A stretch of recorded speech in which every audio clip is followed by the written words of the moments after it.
नमस्कार, जनता टीवी देख रहे हैं आप और मैं हूं आपके साथ रितेश कुमार गौतम और सीधा आपको लेकर चलेंगे वाराणसी, जहां प्रधानमंत्री नरेंद्र मोदी का रोड शो लगातार जारी है। इंडिया में सेंटर हुआ करता था, तो वो जो आप देख रहे हैं कि जब वो क्रूज शुरू हुआ, जब वहां एक यातायात जल की तरफ से ये जहाज से, छोटे मोटे जहाज से उसका कार्गो बनना शुरू हुआ और उसकी बात शुरू हुई, तो उसके कॉस्ट में आप ये देखिए कि लोगों की भारी बचत हुई। एक प्रोडक्ट को अगर वो ट्रेन के माध्यम से या दूसरे ट्रांसपोर्टेशन के, जबकि आबकाशी के साथ में पूरे देश का एक तरह से नेशनल हाईवे का कनेक्शन है, पूर्वोत्तर तक आप चले जाइए और कलकत्ता तक का आप ये देखिए कि पूरा हाईवे, कई रोड के हाईवे अब वहां पे सजे पड़े हैं। लेकिन अगर कॉस्ट की बात करते हैं तो सबसे कम कॉस्ट का अभी भी यही माना गया है जब आप एक जहाज से, पानी के जहाज से और क्रूज के माध्यम से वहां के बिजनेस, वहां के कारोबार के लोग वहां बेचते हैं।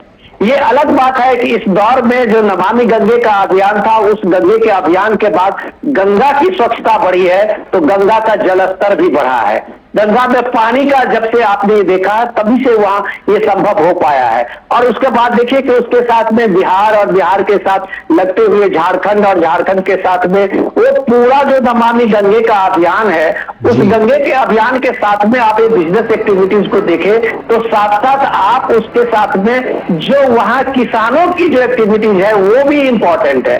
किसानों की एक्टिविटीज हम इसलिए कहते हैं कि गंगा जिस स्टेट से गुजरती हुई जाती है उस नदी के किनारे, आर्यन, हम उसको सुन के इसको आश्चर्य लगेगा कि 40 करोड़ लोगों की रोजी रोटी का एक बड़ा जुड़ाव गंगा से है। और गंगा के साथ में जब इतनी बड़ी आबादी जुड़ी होती है तो वो गंगा क्यों इस तरह से अनदेखी कर होती गई, ये एक बड़ा सवाल है। और इस सवाल में जब आप विरासत को देखते हैं तो न केवल गंगा को सहेजा गया, गंगा के साथ चलने वाले उस तमाम पुराने जो वहां माध्यम थे, जो बिजनेस एक्टिविटीज में होती थी, या किसानों के वहां के लोकल में, जब आप बनारस के किसानों के प्रोडक्ट को देखते हैं, उनके किसानों के प्रोडक्ट को आगे ले जाने का, बाजार ले जाने का वहां एक माध्यम शुरू हुआ, तो क्रूज सबसे सस्ता माध्यम बना। तो ये एक तरह से एक प्लान होता है एक नेतृत्व का, जो एक सपना देखता है, उसके लिए एक प्लानिंग करता है और उसको जमीन पे उतारता है, ये नरेंद्र मोदी है। ये भी एक बड़ा आयाम है विरासत के साथ विकास का। हमारे साथ शैलेंद्र मिश्र हमारे संवाददाता जुड़े हुए हैं। शैलेंद्र, आपसे ये जानना चाहूंगा कि हमें लगातार ये जानकारी मिल रही है कि प्रधानमंत्री नरेंद्र मोदी जो बाबा विश्वनाथ के मंदिर परिसर है वो पहुंच चुके हैं। क्या कुछ वहां पर कार्यक्रम आपकी जानकारी के मुताबिक प्रधानमंत्री का होने वाला है? क्योंकि रामेंद्र अभी जिक्र कर रहे थे कि 8 बजे वहां पर जो आरती होती है, तो करीब 4 घंटे का यह रोड शो जो लगातार जारी, अब से कुछ ही देर बाद समाप्त होगा और प्रधानमंत्री मोदी काशी विश्वनाथ के दर्शन और पूजा भी करेंगे।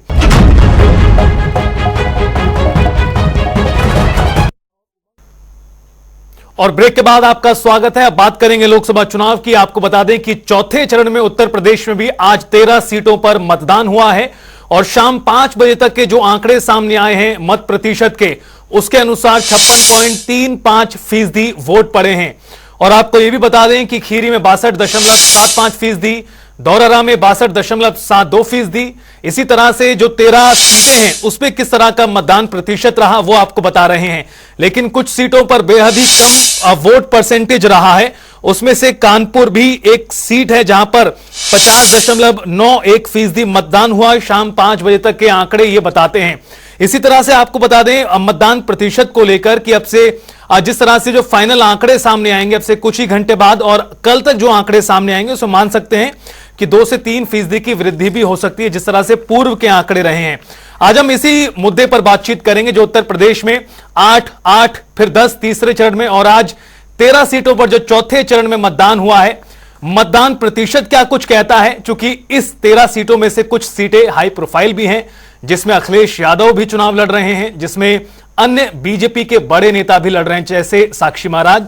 साथ ही साथ इसी तरह से बात करेंगे। हमारे साथ 3 खास मेहमान जुड़ गए हैं इस पूरे विषय पर बातचीत और चर्चा के लिए।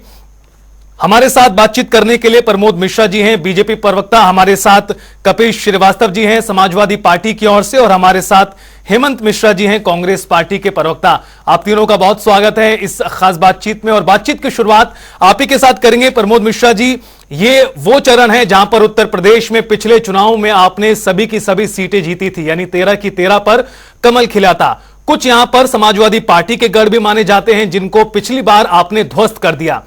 वर्तमान की बात करें तो सभी सीटों पर दोबारा से जीत हासिल करना किस तरह से आप देख रहे हैं, कितनी बड़ी चुनौती आप देख रहे हैं 13 की 13 सीटों को रिटेन करने के मद्देनजर? प्रमोद मिश्रा जी।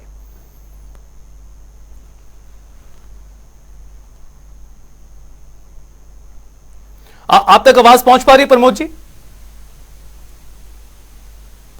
जी नमस्कार सभी को। जी मुझे उम्मीद है सर आपको मेरा सवाल समझ आया होगा। आप अपना जवाब दें सर। जी जी सभी को एक बार फिर से नमस्कार।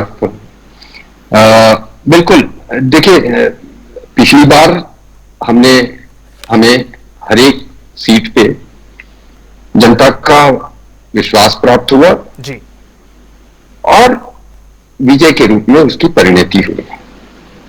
इस बार जैसा आपने कहा, चुनौती हर चुनाव लोकतंत्र में, और वो सिर्फ हमारे लिए नहीं, चाहे वो प्रतिपक्ष हो चाहे किसी भी राजनीतिक दल के लोग हो, स्वयं में एक चुनौती तो होती ही है।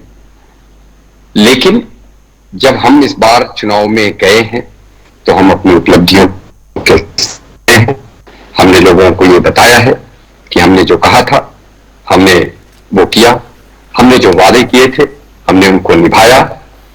जो लोग हम पे आरोप लगाते थे कि कुछ विषयों पर कि ये तारीख नहीं बताएंगे, हमने तारीख भी बताई जी। हमने एक भव्य निर्माण भी किया।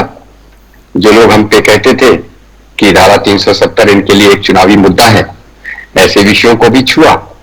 और अभी जैसा पूर्व में मैं सुन रहा था, विकास भी, विरासत भी, आध्यात्मिक विकास भी और भौतिक विकास भी जी। इसका एक समग्र सामंजस्य जो हमने अपने 5 वर्षों के शासन में या सेवा में जो दिखाया है, उसको लेकर के जनता के पास गए हैं। जनता का विश्वास भी हमें जमीन पे प्राप्त हो रहा है, और मुझे पूर्ण विश्वास माफी के साथ प्रमोद जी आपको रोक रहा हूं मैं, आप नहीं होना चाहिए कि माफी के साथ आपको टोकते हुए एक और सवाल है। इससे पहले मैं सपा और कांग्रेस का रुख करूं, उससे पहले एक और मेरा सवाल है। आप कह रहे हैं विरासत से लेकर विकास किस तरह से अलग अलग क्षेत्रों में हुआ है, लेकिन मतदान प्रतिशत में वो झलक नहीं पा रहा।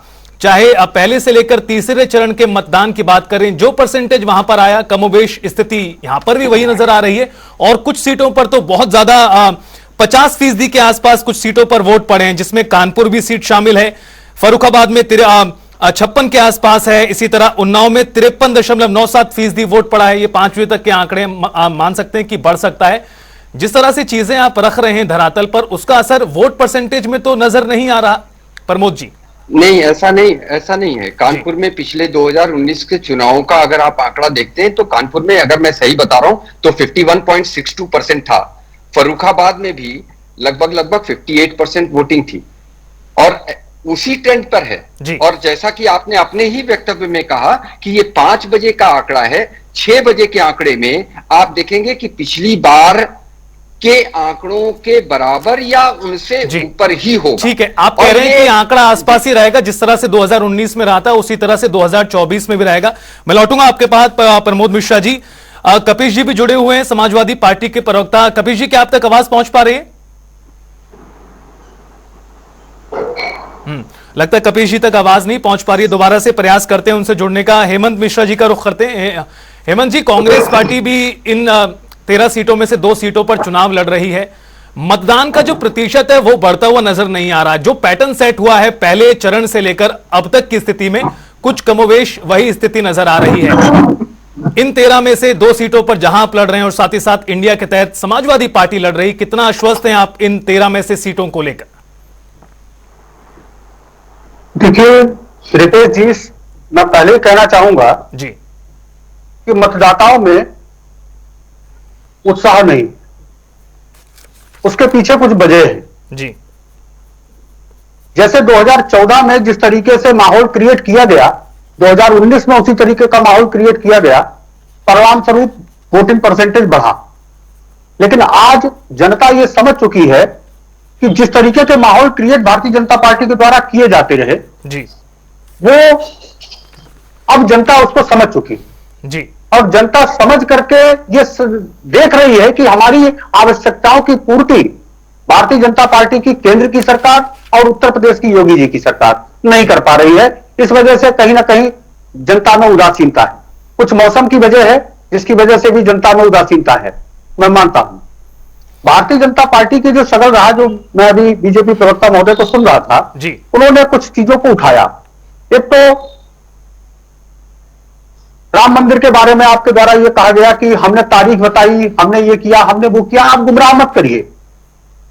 अगर सरकार किसी की भी होती, न्यायालय के आदेश का सम्मान प्रत्येक सरकार करती, चाहे कांग्रेस की सरकार होती वो भी करती। और कांग्रेस पहले से यह स्टैंड था कि न्यायालय का जो आदेश होगा उसका अनुपालन किया जाएगा। जी, तो यह कहना कृपा करके बंद कर दें कि भारतीय जनता पार्टी का इसमें कोई योगदान है। जी, दूसरी बात, जो 370 की बात की, मैं बड़े विनम्रता के साथ कहना चाहूंगा कि इससे पहले कांग्रेस की सरकार थी, कितनी बार उन्होंने उसमें अमेंडमेंट किए। आपने 2 क्लॉज का अमेंडमेंट करने के बाद 370 एक आज भी अपनी जगह पे एडजस्ट कर रही है। जी। आप लोकतंत्र, और सबसे बड़ी चीज जो वो ये है कि 370 समापन खत्म करने के बाद आप लोकतंत्र स्थापित नहीं कर पाए जम्मू कश्मीर के अंदर। ठीक। आज जो जहां वोटिंग हो रही है, बताइए 29% वोट पड़ रहा है वहां पे। जी। आप सोचिए कि किस तरीके का भय आज भी व्याप्त है वहां पर, जिस तरीके की चीजें वहां सैनिकों की हत्याएं हुई हैं, जी। शहीद हुए हमारे सैनिक, ठीक है। और सरकार खामोश बैठी हुई। जी, तो ठीक है। विदेश जी, नीति देखिए, के आधार पर भी मुझे उम्मीद थी कि सीतापुर और कानपुर को लेकर भी आप अपनी बात में जरूर रखेंगे। मैं लौटूंगा आपके पास, उस वक्त जरूर कहिएगा। कपिल श्रीवास्तव जी तक हमारी आवाज पहुंच पा रही है, जानकारी मिली है मुझे। कपिल जी, आपके साथी कांग्रेस प्रवक्ता हेमंत जी कह रहे हैं कि भाई सत्ता पक्ष के प्रति लोगों में जो उदासीनता है वो मतदान प्रतिशत में झलक रही है। अगर ऐसा है तो विपक्ष के प्रति कोई बहुत जबरदस्त लहर है, ऐसा भी नजर नहीं आ रहा। इसको आप कैसे देखते हैं? और जो पिछले चुनाव थे 2019 में 13 की 13 सीटें आप लोग यहां पे हारे थे, 2024 में आपको कितनी उम्मीदें हैं? कपिल श्रीवास्तव जी। देखिए, एक बात बहुत स्पष्ट जी, रितेश जी, इस बार आप देखिए आरएसएस अपनी भूमिका नहीं अदा कर रही। भारतीय जनता पार्टी का कार्यकर्ता स्वयं घर के अंदर बैठ गया, और उसके पीछे कारण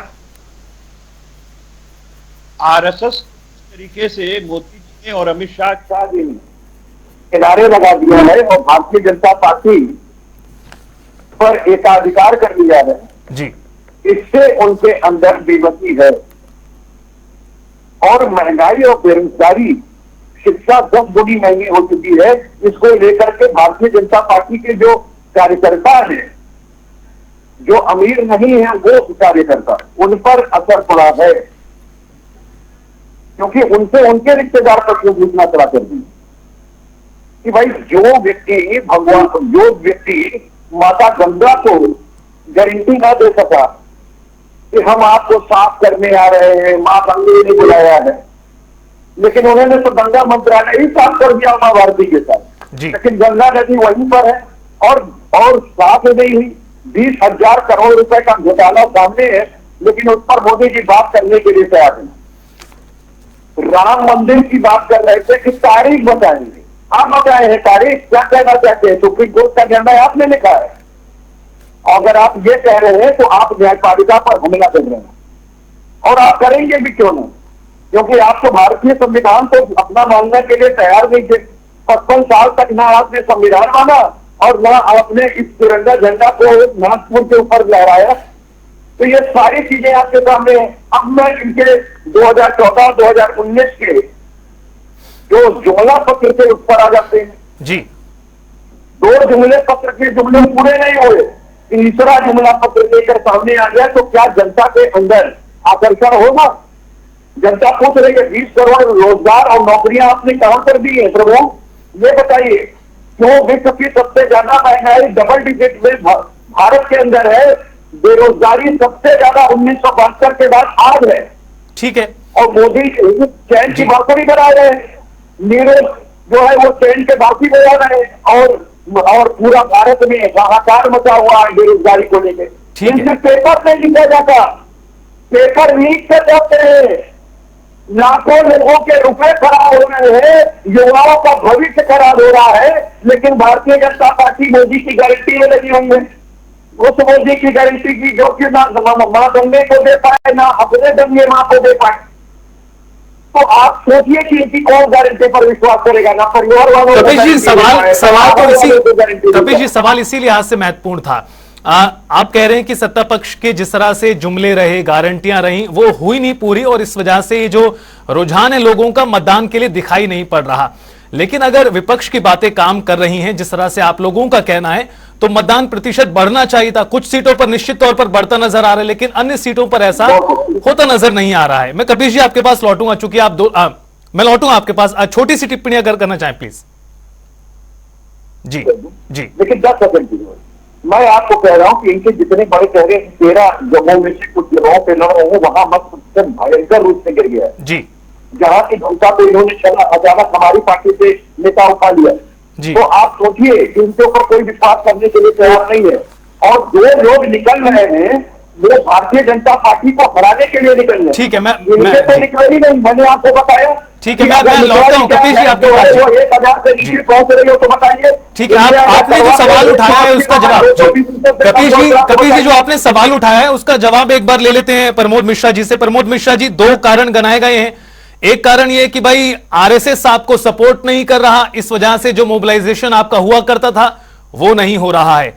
दूसरा कारण यह है कि जो मुद्दे आपने कहा 2 करोड़ नौकरी के साथ साथ अलग अलग चीजों को लेकर ऐलान किया, वो पूरा नहीं हुआ, इसलिए आपका वोटर घर से निकला नहीं, विपक्ष का वोटर निकल रहा है।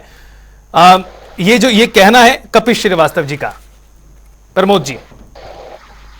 जी, तो कपिश जी ने भी कुछ कहा और कुछ हेमंत जी ने भी कहा। जी। चलिए कपिश जी, बहुत बहुत धन्यवाद आपको जी कि आपने संघ की शक्ति को कम से कम पहचाना, तो स्वीकार तो किया। अब आते हैं कि ये वो संगठन है। आप स्वीकार कर रहे हैं प्रमोद जी स्वीकार कर रहे हैं क्या आप जो कपिश जी कह रहे हैं कि भाई सपोर्ट नहीं मिला? आप नहीं, मैं उनको बता रहा हूं कि संघीय शक्ति कलो युगे का जो मूल मंत्र है, जो हम कहते रहे हैं, इन्होंने स्वीकार कर लिया। और संगठन ऐसा है कि चुनाव कोई भी है, हम पर तो यही आरोप लगाते रहे हैं कि हम 24 घंटे चुनावी मोड में ही रहते हैं। और अभी हेमंत जी ने कहा कि उत्साह नहीं है, तो उत्साह तो 2017 में भी नहीं था जब 2 यूपी के 2 लड़के निकले थे, 2019 में भी नहीं था जब बुआ बबुआ निकली थी, उत्साह तब भी नहीं दिखा जब अमेठी से वायनाड चले गए पराजित होकर के, और उत्साह इस बार भी नहीं दिखा जब वायनाड से वापस आए तो अमेठी न जाने की बजाय रायबरेली चले गए, और रायबरेली के जो सांसद थे वो पलायन करके राजस्थान चले गए, वो भी बैकडोर एंट्री का सहारा लिया। जी। तो अब उत्साह किसमें नहीं है वो तो परिलक्षित हो रहा है स्वयं में। अब रही बात बाकी विषयों की, जो उन्होंने कहा कि न्यायालय का अपमान, जैसा कपिश जी ने भी कह दिया और हेमंत जी ने भी कह दिया, ये न्यायालय तो कई वर्षों से देख रही थी, तो फिर न्यायालय कार्य तेजी से करे, इसके लिए ही संकल्प शक्ति चाहिए सरकारों की। और संविधान के ना मानने की बात कही कपिश जी, पहले भी हम और कपिश जी में बड़ा अच्छे मित्र हैं, उनका सम्मान भी करते हैं, अच्छे वक्ता भी हैं। कपिश जी पहले भी इस विषय को कह चुके हैं। कपिश जी, संविधान जिसके मूल प्रस्तावना बाबा साहब भीमराव अंबेडकर और संविधान सभा ने लिखी थी, उसकी मूल प्रस्तावना को ही संशोधित कर दिया गया, और वो भी आपातकाल के दौरान कर दिया गया। संविधान की हत्या कर दी गई। नहीं, एक मिनट, संविधान की हत्या 100 से 12 ज्यादा बार कांग्रेस अथवा इंडी गठबंधन में रहने वाले दलों के द्वारा चुनी हुई सरकारों को भंग करके किया गया। संविधान की हत्या शाहबानो प्रकरण में माननीय सुप्रीम कोर्ट के निर्णय को पलट करके किया गया। संविधान के हत्या कई बार की गई। तो संविधान की हत्या करने वाले और लोकतंत्र की हत्या करने वाले, कम से कम उनके मुंह से तो इस तरह के वक्तव्य अच्छे नहीं लगते, सुनाई शोभा नहीं देती जब ये इस तरह की बातें करते हैं। तो ठीक है, तो हमने लटकाने, चूंकि पूरा हो रहा है, मुझे एक कमेंट और लेना है। हमने त्वरित कार्यवाही आपकी बात दिया। हमने सरकारें कोई भी आए हमेशा कार्य किया है, लेकिन हमने 3 विषय पे ध्यान दिया: स्पीड, स्केल और स्किल। ठीक है प्रमोद जी, आपकी बात आ गई। कपीश जी के मैं आता हूं, कपीश जी आपके पास एक बार हेमंत जी से एक और कमेंट ले लूं, उसके बाद मैं आपके पास ही आता हूं। हेमंत जी, सीतापुर और कानपुर, क्या लगता है आपको, क्या कुछ होने जा रहा है? बदलाव की गुंजाइश यहां पर आपको दिखाई पड़ रही है?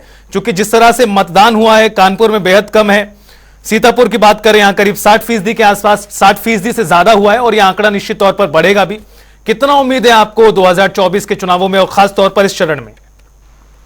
जिस तरीके से कानपुर के अंदर कामगारों का नुकसान किया गया है पिछले विगत 10 वर्षों के अंदर, उसका जरूर जवाब कानपुर की जनता देने जा रही है।